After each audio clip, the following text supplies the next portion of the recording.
Welcome to Coffee with Viking. I am Mike. Cheers.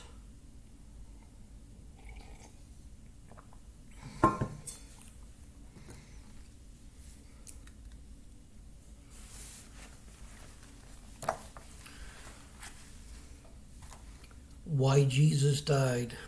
Romans 3:23 and 24. Everyone has sinned. We all fall short of God's glorious standard. Yet God with undeserved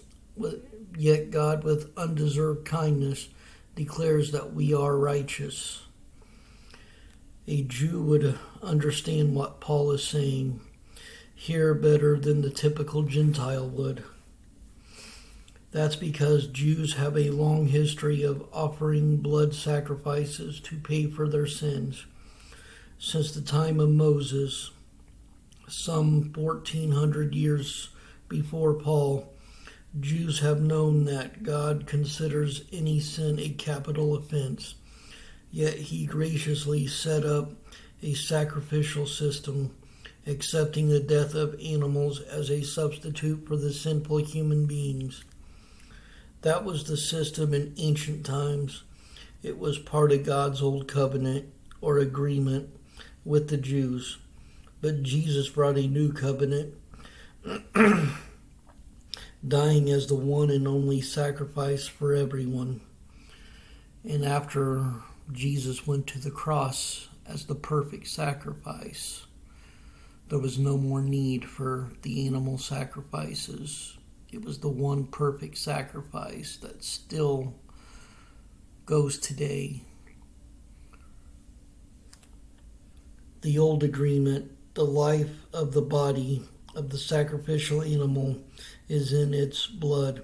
I have given you the blood on the altar to purify you, making you right with the Lord.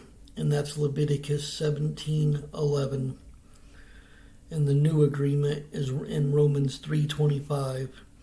People are made right with God when they believe that Jesus sacrificed his life, shedding his blood.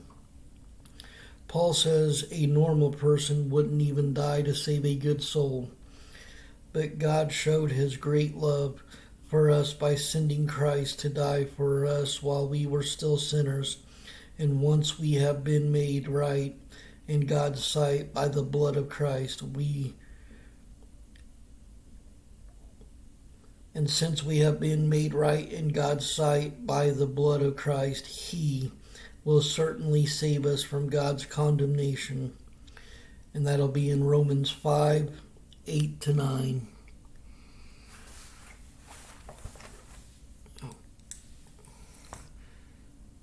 Now God knew we couldn't save ourselves. And he knew that there was only one way that we could be made right. Even though we will still fall short, we will still struggle with our own sin. He knew that he would have to roll part of himself into flesh and send it down here to live as we live, and then to make a sacrifice. But the thing is, when he came down to live as we live, he remained sinless. He remained spotless, to be the perfect sacrifice. And when he rose from that grave, it was showing us that he had overcome death, hell, and the grave, and sin, so that we could, through him. Now, while we may die in this life, when it says we can overcome death with him, it means in the eternal life. I love you all. Stay blessed. Stay caffeinated. And may you all have a wonderful day. Much love.